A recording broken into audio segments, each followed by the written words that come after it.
#1 Season 8, co-powered by Dabur Red Paste, special partner Cucina Antioxidant Aro. এই মঞ্চ বাংলা দিদিদের সাধারণ থেকে অসাধারণ হয়ে ওঠার মঞ্চ, একজনের কথা শুনে অন্যজনের অনুপ্রাণিত হওয়ার মঞ্চ, প্রতিদিনের চেনা জীবনের মধ্যে থাকা সাফল্য উদযাপনের মঞ্চ। এই মঞ্চে আসা সব দিদি আসলে কোথাও না কোথাও দিদি নাম্বার 1। আজ এই পর্বে শুনবো এমনই সব দিদিদের গল্প। সবাইকে ওয়েলকাম জানাচ্ছি, সবাই আসুন।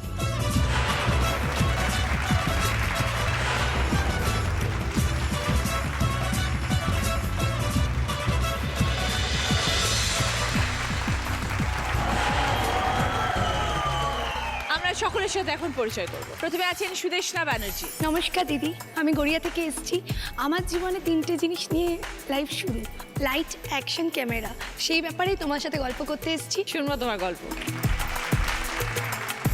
রেশমি বন্দ্যোপাধ্যায়। নমস্কার দিদি, আমি হাওড়া থেকে আসছি।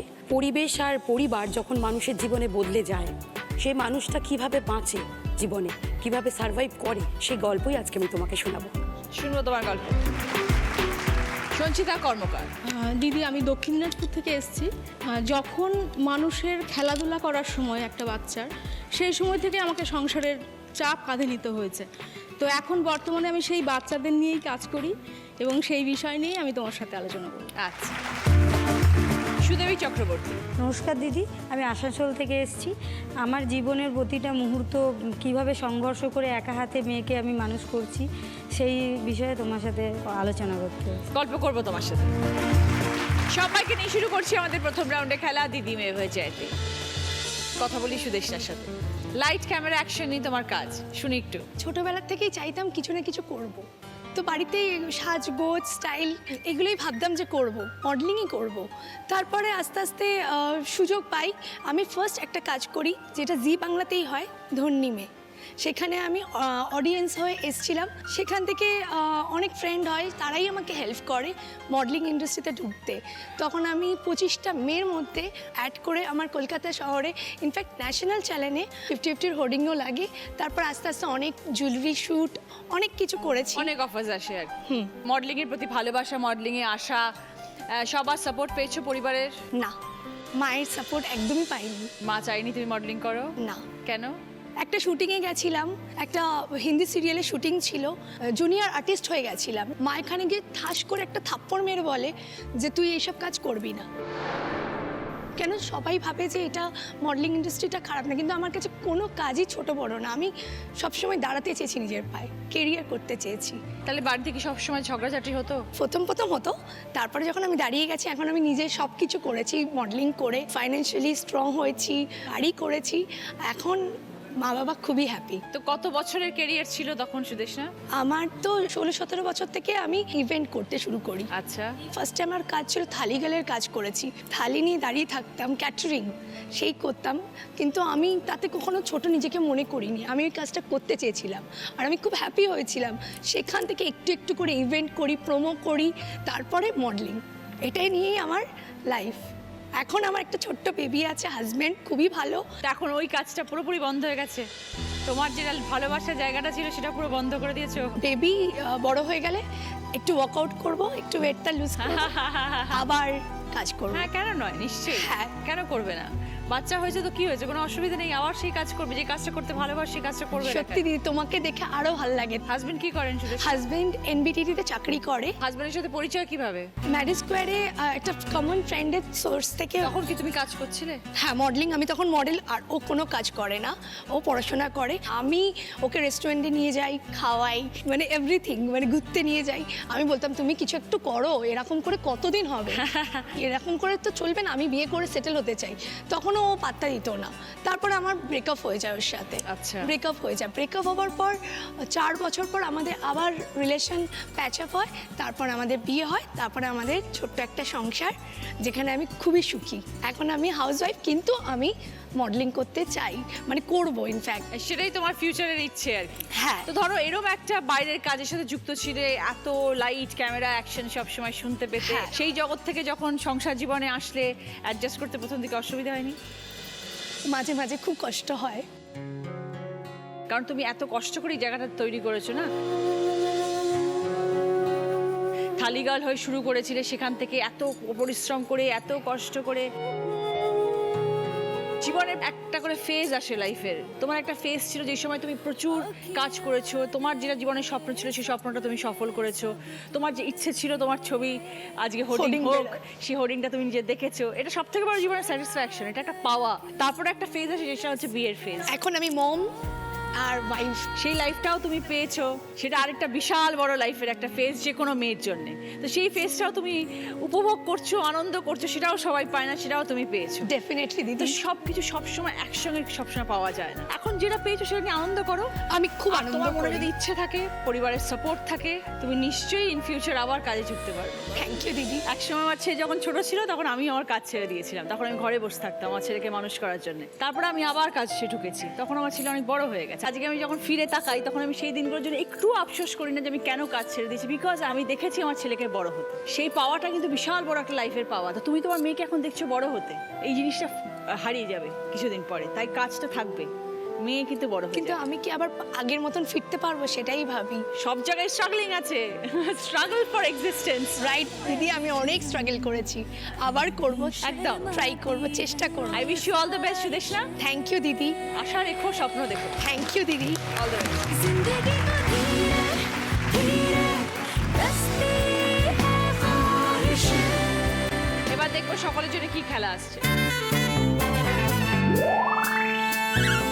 কুমড়োর মধ্যে ঢুকে যেতে হবে। দুদিকে দু রকমের বল রয়েছে, দু হাত দিয়ে দুটো বল নিতে হবে। বাঁ হাত দিয়ে লাল বল, ডান হাত দিয়ে সবুজ বল। দুটো বলই ঝুড়ির মধ্যে ফেলতে হবে। 30 সেকেন্ডস টাইম। যে সব থেকে বেশি বল ভরবে সে 20 পয়েন্টস, আবার 15 পয়েন্টস, 10 পয়েন্টস, 5 পয়েন্টস। প্রথমে খেলতে আসছে সুদেশনা।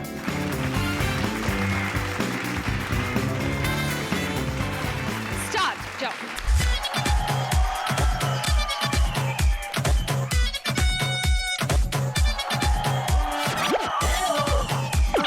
ভেরি গুড, তাড়াতাড়ি।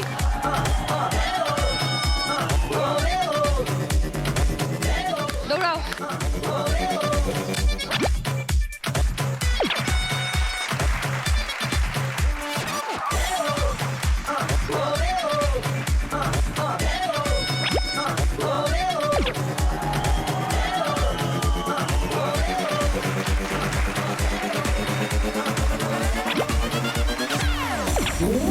Time up. সুদেশনা 30 সেকেন্ডে 8টা বল কালেক্ট করেছে। আগামী 28 জুলাই সারেগামাপার গ্র্যান্ড ফিনালে ঠিক সন্ধ্যে 7টায় শুধুমাত্র জি বাংলা এবং জি বাংলা এইচডিতে। ফিরে এলাম ব্রেকের পর। আপনারা দেখছেন Didi number 1 season 8, co powered by Dabur red pay, special partner Cucina antioxidant আরও। রেশমি, যখন পরিবেশ বদলে যায় তখন নিজেকেও বদলাতে হয়। কি হয়েছে? শৈশব খুব ভালোভাবে কেটেছিল, খুব সুন্দর করে আনন্দে। আমি একটু নাচ গান ভীষণ ভালোবাসি। আমি থাঙ্কুমানি কুট্টিজি স্টুডেন্ট, যাই হোক ভরতনাট্যমের ন্যাশনাল পর্যন্ত করেছি যোগায়। 2002-এ আমার বিয়ে হয়। আমার স্বামী ছিলেন সিভিল ইঞ্জিনিয়ার। 2002-এ যখন বিয়ে হয় আমার শ্বশুরবাড়িতে, সেখানে আমি আমার নাচ নিয়ে বা যাই হোক কোনোভাবে মেন্টাল সাপোর্টটা সেভাবে পাইনি। সেজন্য আমি নাচ বা আমার কেরিয়ার পুরোপুরি ছেড়ে দিই। ছেড়ে দিতে আমার 2004-এ আমার একটি বেবি হয়, আমার মেয়ে। সে মেয়ে এখন 15 বছর বয়স, হেরিটেজে পড়ে, ক্লাস 10-এ। 2004-এ আমার বেবি হওয়ার পর আমাদের একটি ছোট্ট পরিবার ছিল এবং আমি সব স্যাক্রিফাইস করেছিলাম শুধু আমার মেয়েটার মুখের দিকে তাকিয়ে। আমি যেগুলো করতে পারিনি জীবনে সেগুলো আমি মেয়েকে করাবো। 2010-এ আমার হাজব্যান্ড একটি বাইরের কোম্পানি থেকে চান্স পায় এবং আমরা চলে যাই শ্রীলঙ্কা। তখন খুব আনন্দ হয়েছিল যে একটা অন্য পরিবেশে যাচ্ছি, সেখানে গিয়ে হয়তো নিজেকে ভালো করে এক্সপ্লোর করতে পারবো।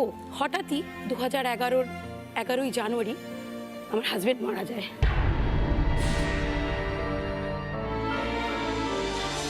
হঠাৎ শ্রীলঙ্কাতে কি হলো হঠাৎ?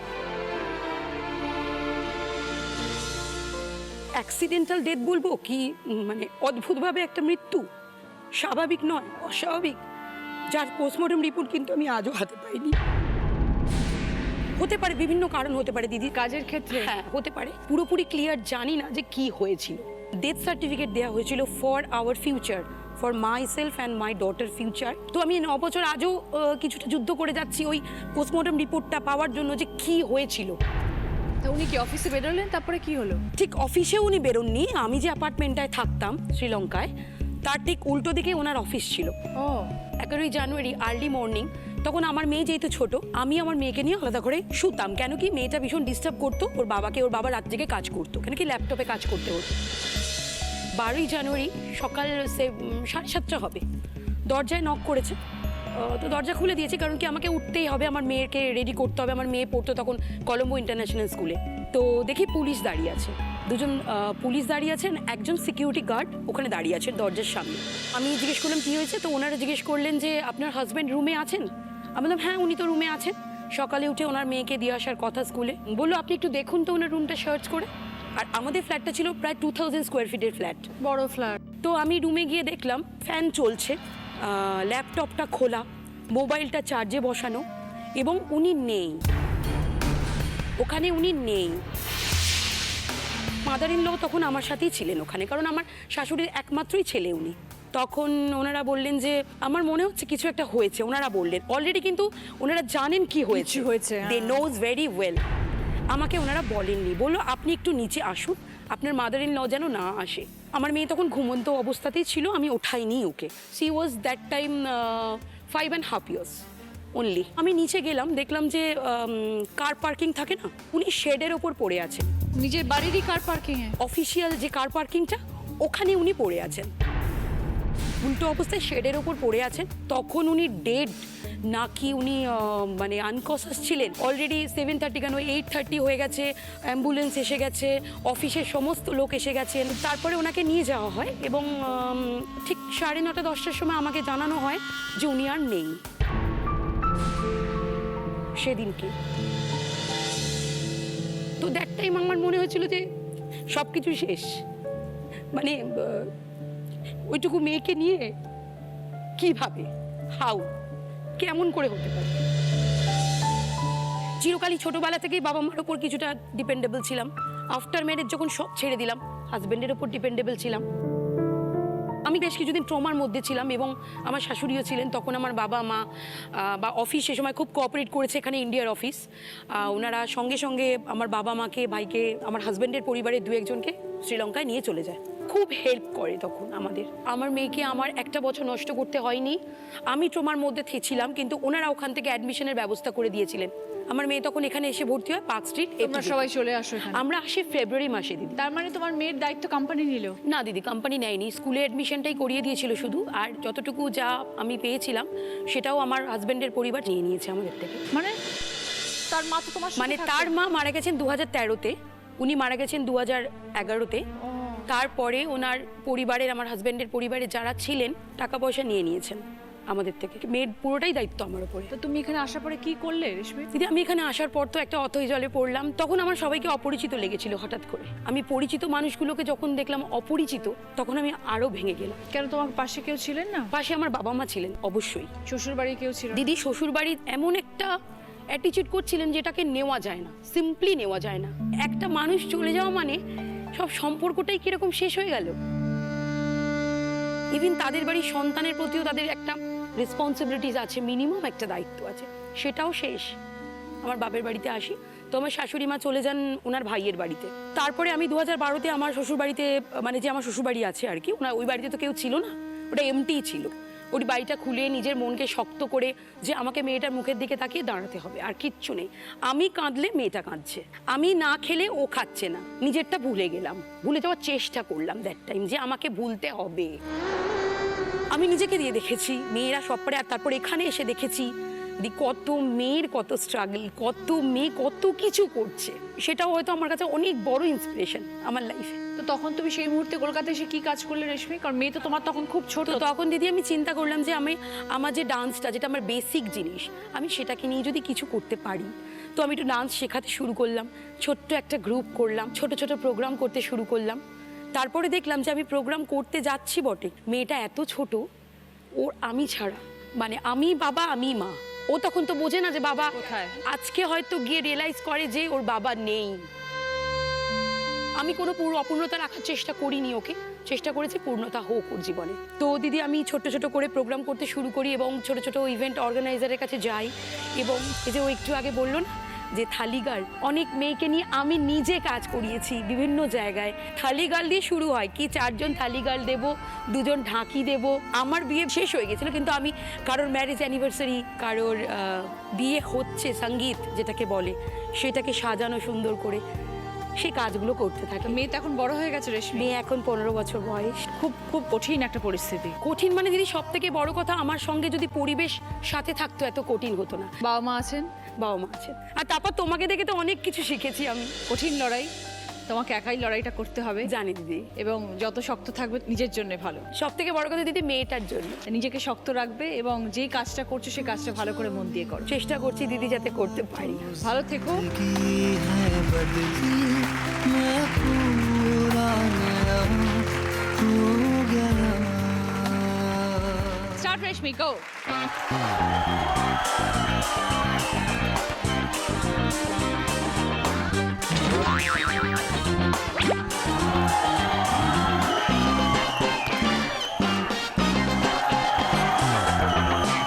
রাখার সময় সাবধানে রাখো।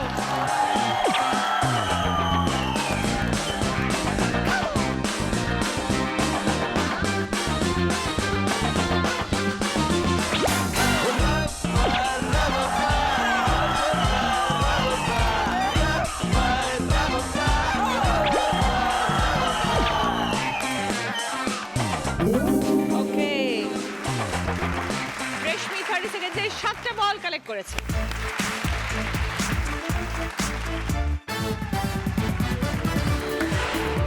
ফিরে এলাম ব্রেকের পর। আপনারা দেখছেন Didi number 1 season 8, co powered by Dabur red pay, special partner পুচিনা অ্যান্টি অক্সিডেন্ট আরও। সঞ্চিতার সাথে একটু কথা বলবো। এই বয়সে খেলাধুলো করার কথা, সেই বয়স থেকে সংসার সামলাচ্ছ। আমার বয়স যখন 1 বছর, তখনই আমার মানে সেই সময় থেকে আমার বাবা পাগল হয়ে যায়। আচ্ছা, আমরা 2 বোন 1 ভাই। এবার সেই সময় থেকে স্ট্রাগলটা আমার ঘাড়ে এসে পড়ে। তো এবার বাবা না থাকলে যেটা হয়, মাথার ছাদ না থাকলে যা হয়, আমি চাল নিয়ে আসলে আমার বাড়িতে ভাতটা হবে, মানে রান্না হবে। ছোটবেলা থেকে সেটা ছোটবেলা দেখে থেকে, এসছে। সেই 16 বছর বয়স থেকে, মানে এবার ভাইকে মানুষ করার একটা জায়গা ছিল। খুব কষ্ট করে করেই আমাদেরকে আস্তে আস্তে আস্তে বড় হতে হয়েছে। 95 যখন আমি মাধ্যমিক দিয়েছি, সেই সময় 16 বছর বয়স। তো সেই সময় থেকেই পুরো আমার ঘরে সংসারটা একদম এসে পড়ে। বুনু আমার থেকে 2 বছরের ছোট এবং ভাই 7 বছরের ছোট। আর বুনু দাদুর বাড়িতেই মানুষ হয়েছে, মানে দাদুর বাড়িতেই থাকতো।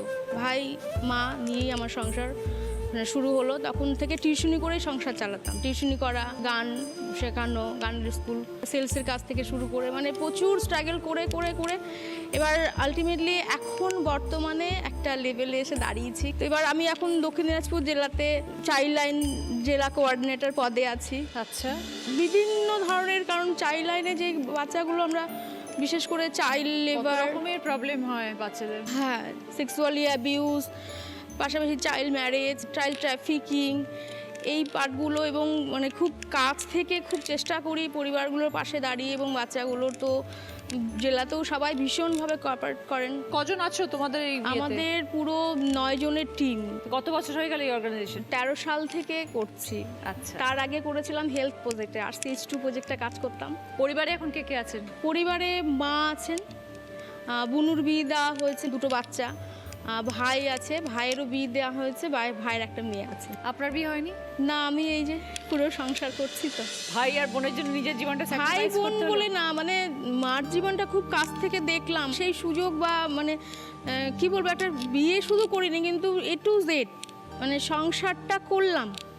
এখন মনে হয় যে শুধু ওই 4-5টা মানুষের জন্য না, আর সেই শারীরিক অবস্থা আমার ভীষণ খারাপ, অনেক অনেক সমস্যা। মানে এই যে 20 বছর ধরে যে স্ট্রাগলটা করছি, সেই স্ট্রাগলের মধ্যে দিয়ে আমার পুরো মানে শারীরিক দিক থেকে অনেকটাই সমস্যা জায়গায় তৈরি হয়েছে।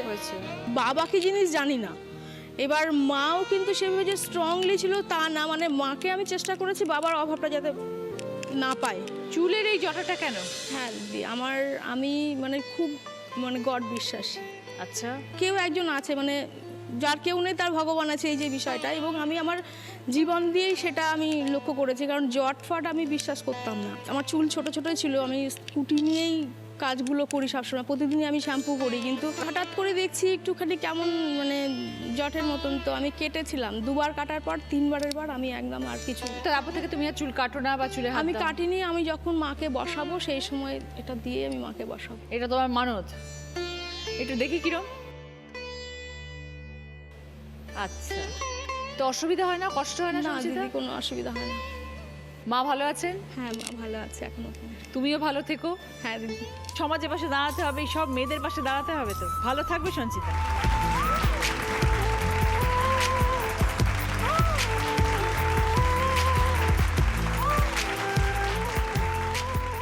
স্টার্ট।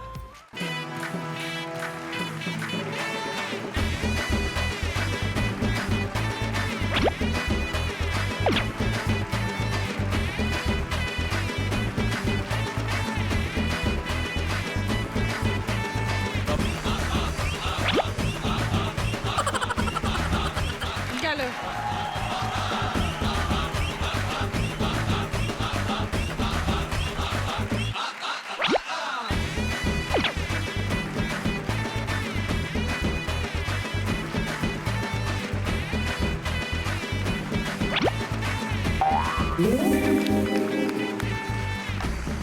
সঞ্চিতা 30 সেকেন্ডে 6টা বল কালেক্ট করেছে। সুদেবী, কি করো তুমি? সিভিক পুলিশে কাজ করি আচ্ছা, আসানসোলে।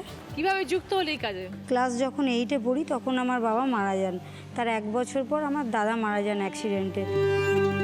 তো আমার মায়ের ওটা একটু শক লাগে এবং তিনি স্বাভাবিক মাদের থেকে একটু আলাদা হয়ে যান। তারপর ক্লাস 11-এ যখন আমি পড়ি তো আমার সম্বন্ধ আসে। তো আমার দিদি দেখেন যে ভালো পরিবার, সব কিছু। আমার শাশুড়ি লয়ার ছিলেন। দেখে শুনে একটি ছেলে, জবের সব ঠিকঠাক হয়ে গেছে সব কিছু, সেহেতু আমার বাড়ি থেকে রাজি হয়ে যায়, বিয়ে থা হয়ে যায়। তারপর বিয়ের পরে আমার স্বামী জানতে পারি যে অনেক মহিলার সাথে রিলেশন ছিল। খুব ওইটা নিয়ে অত্যাচার করতেন, মানে বলতে গেলেই মারধর অত্যাচার করতেন। বিয়ের আগে খোঁজ খবর নেওয়া হয়নি ভালো করে? খোঁজ খবর সেরকম, যেহেতু আমার বাবা মারা গেছেন, দাদা মারা কেউ গেছেন, লোক নেই খবর নেওয়া। আমার দিদির বিয়ে হয়ে গেছিল, সেহেতু দিদির পক্ষে অতটা সম্ভব হয়নি। এই জিনিস দেখার পরে কি করলে? তাও সহ্য করলাম, পড়াশোনার চেষ্টা করলাম। পড়াশোনাটা শুরু করব বলে তো উনি আমাকে করতে দেননি। আর আমার স্বামীর চাকরি বাকরি পড়াশোনার কথা বলাতে উনি বলতেন, আমি লয়ার, আমার এত টাকা পয়সা আছে, ইয়ে আছে, আমার ছেলে কোনো কাজকর্ম কিছু করবে না। আর মেয়ে সংক্রান্ত কিছু বলাতে বলতেন, আমার ছেলে তোমাকে ভালো লেগেছিল, বলেছি তোমার সাথে বিয়ে দিয়েছি, ঠিক আছে, আরও কারোর সাথে ভালো লাগলে তার সাথে দেবো। আমার তো আসানসোলে একটা ভালো রকম মেয়ে আছে, তুমি যেখানে যা খুশি করতে পারো, তুমি কিছু করতে পারবে না আমার।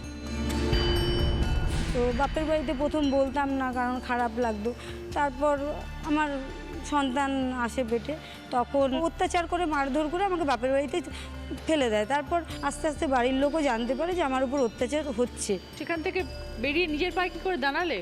তারপর আমি দেখলাম না, আমাকে নিজের পায়ে দাঁড়াতেই হবে। সেটা কি শ্বশুর বাড়ি থেকে করতে না বাপের বাড়ি থেকে করতে? শ্বশুরবাড়ি থেকে। তারপরে কি করলে? দিয়ে আমি পড়াশোনা ছাড়িনি, আমাকে মারধর অত্যাচার করার পরে আমি পড়াশোনা করতাম, ডিস্টেন্সেই পড়তাম, ক্লাসটা যেতে বন্ধ করে দিলাম, কিন্তু পরীক্ষা আমি দিতাম।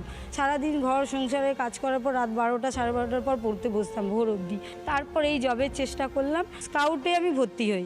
আগেও আমি করতাম, যখন স্কুল লাইফে ছিলাম তখন আমি খেলাধুলায় ভালো ছিলাম এবং কিছুদিন করেছি। আমি তখন অ্যাপ্লাই করি এবং আমার হয়ে যায়। কত বছর হয়ে গেল এই কাজের সাথে যুক্ত আছে সুদেবী? 7 বছর। 7 বছর। তা এখন কি পরিস্থিতি? এখন কোথায় থাকো? ওখানেই থাকি। শ্বশুর বাড়িতেই থাকো? হ্যাঁ, পাড়ার লোকের সাপোর্টে ইয়েতে থাকি। ওই বাড়িতে আছি, মেয়েরও তো একটা অধিকার আছে ওখানে, আমার নেই। মিনিমাম রোজগার করে মেয়েকে খুব কষ্ট করে মানুষ করছি। তো মেয়েকে মানুষ করার পেছনে যে খরচা সেটা বর দেয় না? না, আমি দিই। আর বর? ওনাকে আরেকটা মনে হয় বাড়ি রিসেন্ট কিনে দিয়েছেন। উনি আলাদা থাকেন? হ্যাঁ, থানায় এসে নাইট করতাম, মেয়েকে পাশে শুয়ে রেখে, বাইরে ডিউটি করতাম, মেয়েকে এক জায়গায় কোনো দোকানে কোথাও বসিয়ে রেখে খাবার দিয়ে ইয়ে করতাম। মেইনলি কাজটা কি তোমার? মানে অফিসিয়াল ডিউটি আছে, মর্নিং ইভিনিং নাইট, আবার বাইরে যদি কোনো কিছু লাইন অর্ডার পড়ে সেটাও করতে হয়। বাচ্চাকে রাখে কে? বাচ্চাকে মানে আশেপাশে কারুর বাড়িতে রাখি। ছোট যখন ছিল আমাকে ছাড়া থাকতে পারতো না, তো মেয়েকে নিয়েই চলে যেতাম তখন। এখন তো মেয়ে বড় হয়েছে। ক্লাস 6-এ পড়ে। পড়ে আমার মেয়ে। আর স্কুলের যাতায়াত করো, মেয়ে যায় কি করে? আমি আমার স্কুটিতে করে দিয়ে আসি। দিয়ে আসো আবার নিয়ে আসো? হ্যাঁ, দিয়ে আসি, স্কুল দিয়ে আসি, নিয়ে আসি, টিউশন দিয়ে আসি, নিয়ে আসি। থানার সাপোর্ট পেয়েছি বলেই করতে পারছি। আমি আমার পড়াশোনাটাও কন্টিনিউ রেখেছি। এইচএস পাস করি, সব থেকে হায়েস্ট নাম্বার পেয়ে বাংলায় অনার্স করি এবং ফার্স্ট ক্লাস ফার্স্ট ডিভিশনে পাস করি। এত বছর পর পড়াশোনা শুরু করে এত ভালো রেজাল্ট করেছো, এটাই তো ভালো। ইচ্ছা ছিল এবং মেয়েকে মানুষ করার। আজকে তুমি নিজের পায়ে দাঁড়িয়েছো সুদেবী, অনেক কষ্ট করে পড়াশোনা করেছো, একটা জায়গায় এসে পৌঁছেছো। লড়াই করতে হবে জীবনে, মেয়েকে মেয়েকে মানুষ করার প্রতিষ্ঠিত জন্য করতে হবে। হ্যাঁ, ভালো থেকো।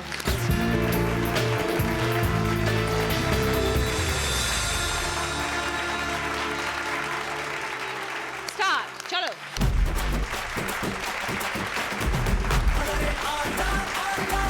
তাড়াতাড়ি তাড়াতাড়ি তাড়াতাড়ি তাড়াতাড়ি।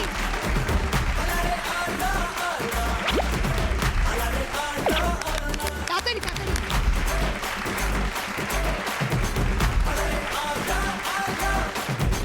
তাড়াতাড়ি।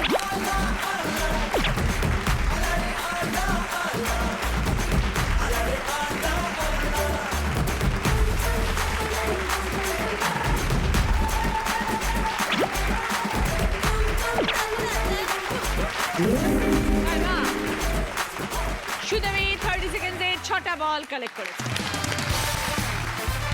ফার্স্ট রাউন্ডে স্কোর, এই রাউন্ডে ফার্স্ট পজিশনে আছে সুদেশনা 20 পয়েন্টস, সেকেন্ড পজিশনে আছে রেশমি 15 পয়েন্টস, থার্ড পজিশনে আছে দুজন সঞ্চিতা এবং সুদেবী, দুজনেই 10 পয়েন্টস। সুদেশনার পছন্দ আলমারি, রেশমির পছন্দ জুসার মিক্সার গ্রাইন্ডার, সঞ্চিতার পছন্দ রুটি মেকার, সুদেবীর পছন্দ বেতের চেয়ারের সেট। সকলের জন্য ভদ্রেশ্বর জালবাবা রাইসের তরফ থেকে বাসমতি চাল।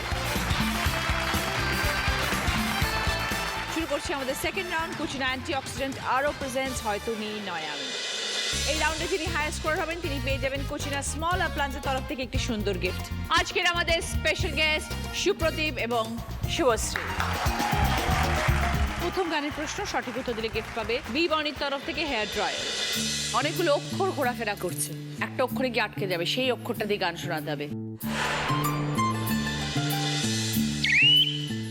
সুদেশনা। मुंबई से गई पूना, पूना से गई दिल्ली, दिल्ली से गई पटना, फिर भी न मिला सजना। ঠিক আছে, 5 পয়েন্ট সুদেশনা। সঙ্গে বি বনির তরফ থেকে হেয়ার ড্রায়ার। বাদ দিয়ে একটা গান হয়ে যাক। বাতাসে এসেছে বুঝিনি তোমার শুধু ছোঁয়ায় এত যে আগুন। এলোমেলো হয়ে যায় মন, কেন আছে বুঝি না। দাবানল যেন ছড়ানো পার করে সীমানা, সাপুদের মতো হারাবে মনের কামনা। নিজেকেই লেগে লাগে আজ অচেনা অচেনা অচেনা। দ্বিতীয় গানের প্রশ্ন, সঠিক উত্তর দিলে গিফট পাবে সানকুইকের তরফ থেকে প্রেসার কুকার। सुनो ना संगमरमर किए बिना रे कुछ भी नहीं है आगे तुम्हारे। आज से दिल पे मेरे राज तुम्हारा, ताज तुम्हारा। सुनो ना संगमरमर किए बिना रे। এই গানটির সুরে একটি বাংলা গান আছে, বাংলা গানটা কি বলতে হবে? বলো সঞ্চিতা। কি করে তোকে বলবো তুই কে আমার। একদম 5 পয়েন্ট। সঙ্গে সানকুইকের তরফ থেকে প্রেসার কুকার। কি করে তোকে বলবো তুই কে আমার, আয়না সাথে চলবো সব পারাপার। মনের আশকারাতে তোর কাছে এলাম, হারিয়ে গেলাম। কি করে তোকে বলবো তুই কে আমার। 3 নম্বর গানের প্রশ্ন, সঠিক উত্তর দিলে গিফট পাবে শ্রী ও শ্রীজি কালেকশনের তরফ থেকে গোল্ড প্লেটেড জুয়েলারি সেট। যেতে দাও আমার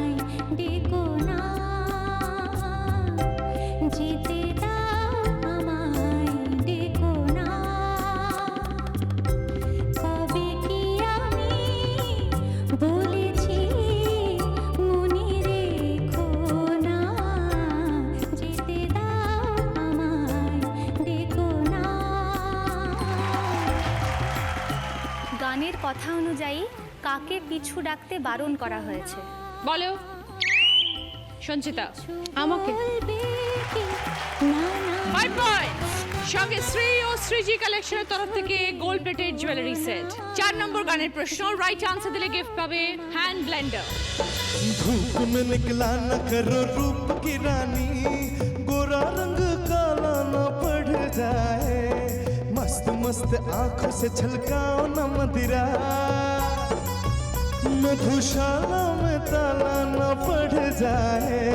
धूप में निकला न करो रूप की रानी, गोरा रंग काला न पड़ जाए, मस्त मस्त आंखों से छलकाओ न मदिरा, मधुशाला में ताला न पड़ जाए। গানে রাজার সাথে সম্পর্কিত কোন শব্দ রয়েছে? বলো রেশমি।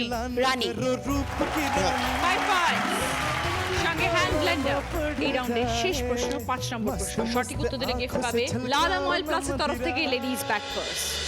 হঠাৎ ভীষণ ভালো লাগছে, মনে হয় উড়ে যাই দূর দূর, যেথা শনির আকাশ মনে গাছে, হঠাৎ ভীষণ ভালো লাগছে। গানের কথা অনুযায়ী হঠাৎ কেমন লাগছে? বলো সঞ্চিতা। ভীষণ ভালো। 5 পয়েন্টস। সঙ্গে লালম অয়েল প্লাসের তরফ থেকে লেডিস ব্যাক পার্স। এই রাউন্ডে হাইয়েস্ট স্কোরার হচ্ছে সঞ্চিতা, 15 পয়েন্ট। কুচিরা স্মল অ্যাপ্লায়েন্সের তরফ থেকে ইলেকট্রিক কেটল সঞ্চিতা। শুরু করবো আমাদের third round. Dabur red paste presents কার দৌড় কত দূর। আজকের আমাদের স্পেশাল গেস্ট কৌশিক ব্যানার্জি। আজকে আমরা দাদার অভিনয় দেখব। কি উনি অভিনয় করে দেখালেন সেটা বলতে হবে, পারলে 5 পয়েন্ট। ফার্স্ট টপিক, কি দেখাচ্ছে দেখো।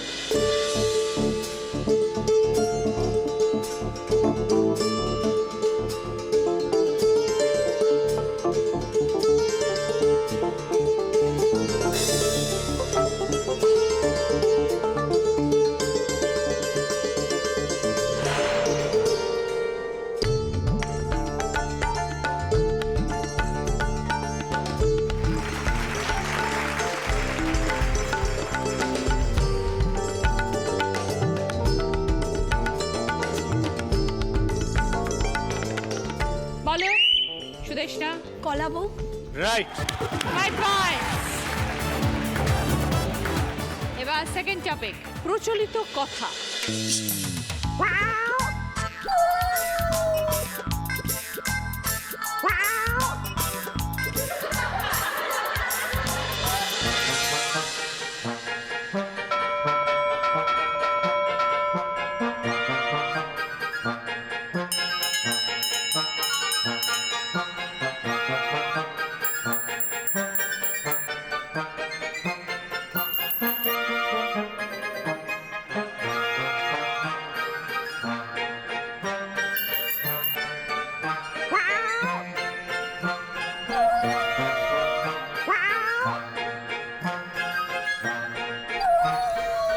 বলো সুদেবী। বেড়ালের গলায় কে ঘন্টা বাঁধবে? রাইট। 5 পয়েন্টস। এবার থার্ড টপিক, কাকে দেখাচ্ছে দেখো।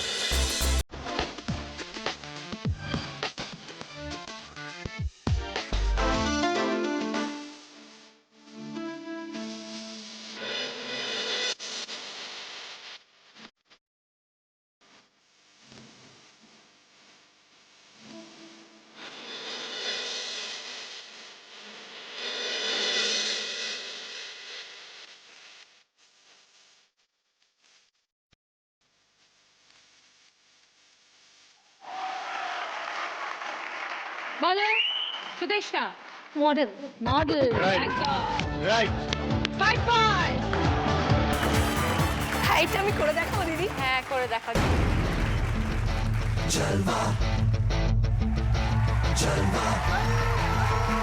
Yo, blaze up the rock, fly it up to the beat. Come on.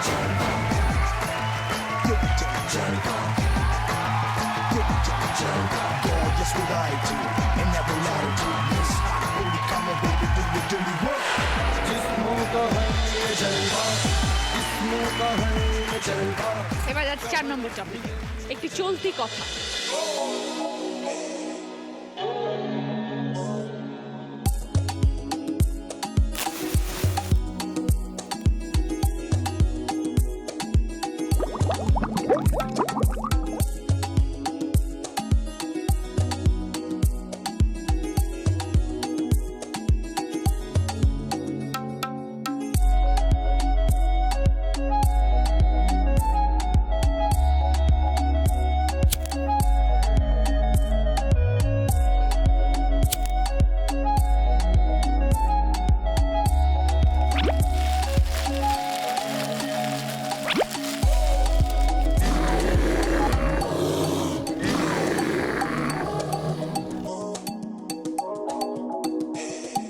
চলতি কথা বলো।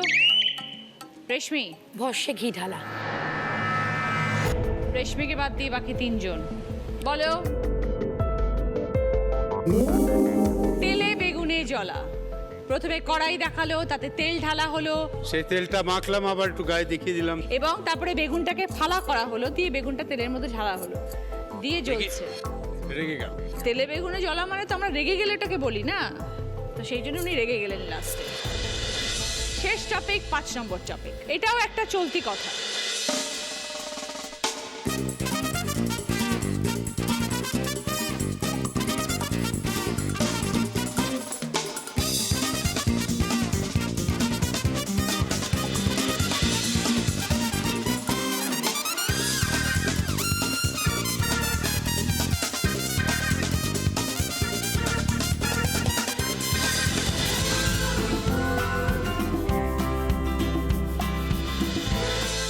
বলো।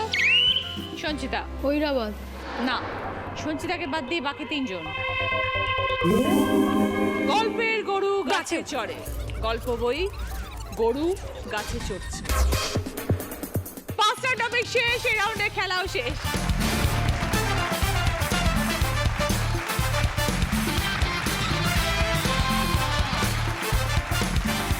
এই রাউন্ডে ফার্স্ট পজিশনে আছে সুদেশনা, 10 পয়েন্ট।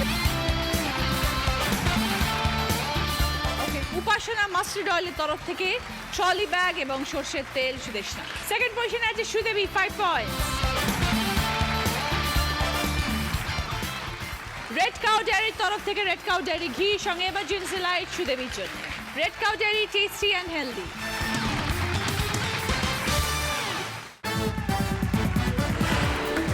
ফিরে এলাম ব্রেকের পর। আপনারা দেখছেন Didi number 1 season 8, co powered by Dabur red paste, special partner Cucina antioxidant আরও।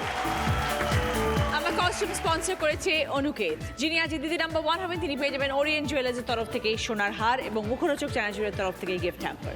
শুরু করবো আমাদের শেষ রাউন্ড, বুদ্ধিতে বাজিমাত। প্রথম প্রশ্ন টিভি স্ক্রিনে আসছে, রাইট আনসার দিলে গিফট পাবে স্ট্যান্ড ফ্যান। শব্দগুলো দেখো 3টে রয়েছে, লব, আর চিল। দন্তেশ ব ত, 3টে অক্ষর আছে নিচে। একটি অক্ষর যোগ হবে উপরে 3টে শব্দের সাথে, তবে আমরা 3টে অর্থপূর্ণ শব্দ পাবো।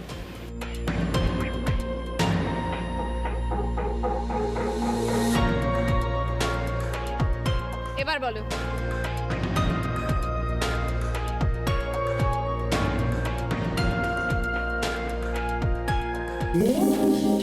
Time up.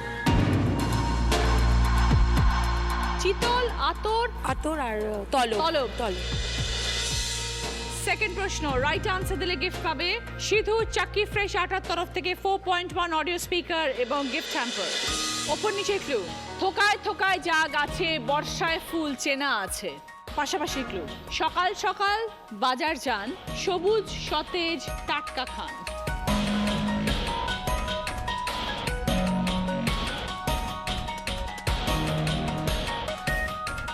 এবার বলো। সঞ্চিতা। শাক সবজি আর কদম। 20 পয়েন্টস। সঙ্গে সিধু চাকি ফ্রেশ আটার তরফ থেকে 4.1 অডিও স্পিকার এবং গিফট হ্যাম্পার। থার্ড প্রশ্ন, রাইট আনসার দিলে গিফট পাবে জি বাংলা প্রাপ্তির তরফ থেকে শাড়ি। গরমে যেমন মিষ্টি আম, যে মাথার আছে দাম, কথায় হয় না নড়চড়, দেখায় স্থির বিয়ে ঘর। কি বিষয় ধারা?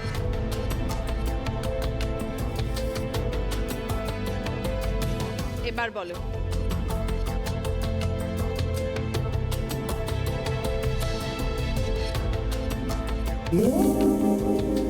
Time up. পাকা দেখায় বিয়ে স্থির হয়, পাকা আম মিষ্টি হয়, পাকা মাথার দাম। মাথার দাম। 4 নম্বর প্রশ্ন, রাইট আনসার দিলে গিফট পাবে রাইস কুকার। প্রথম ছবি থেকে একটা শব্দ, দ্বিতীয় ছবি থেকে একটা অক্ষর আছে, আর তারপরে একটা ক্লু আছে। ছোট্ট গাছে ছোট্ট মাছে এই শব্দ জুড়ে আছে, সেখান থেকে একটা শব্দ বেরোবে। তো 3টে মিলিয়ে একটা অর্থপূর্ণ শব্দ।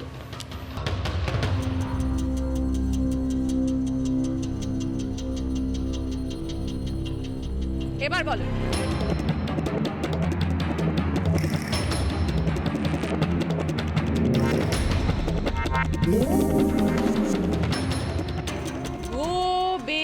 চারা, ছোট গাছ ছোট মাছকে আমরা চারা বলি, আর বে রয়েছে, আর প্রথমে গরুকে আমরা গো বলি, তো গো বে চারা। শেষ প্রশ্ন, 5 নম্বর প্রশ্ন, রাইট আনসার দিলে গিফট পাবে ওয়াশিং মেশিন। 30 পয়েন্টসের আনসার শেষ প্রশ্ন, যদি পারো। ভুল যদি বলো তাহলে -20। শেষ প্রশ্নে যাওয়ার আগে স্কোর, সুদেশনা স্কোর 35, রেশমি 20, সঞ্চিতা 45, সুদেবী 15। ছবিটা ক্লু, শূন্যস্থান পূরণ করো, দুটো শব্দে উত্তর।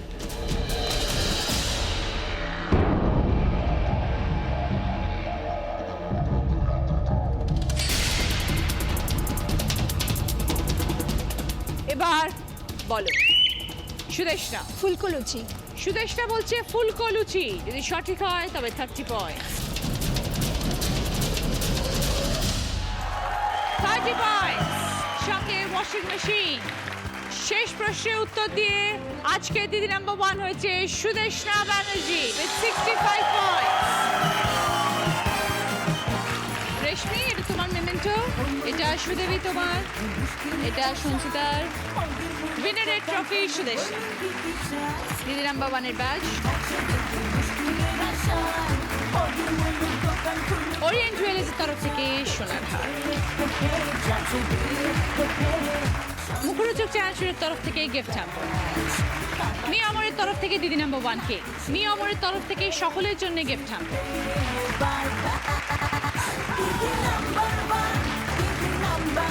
বাঞ্ছারামের তরফ থেকে মিষ্টির গিফট হ্যাম্পার, মিষ্টি মানেই বাঞ্ছারাম। আজকের মতন এই পর্যন্তই, বিদায় নিচ্ছি সকলের কাছ থেকে। আগামীকাল দেখা হচ্ছে, ভালো থাকবেন। এরপরে দেখবেন আপনারা জয়ী।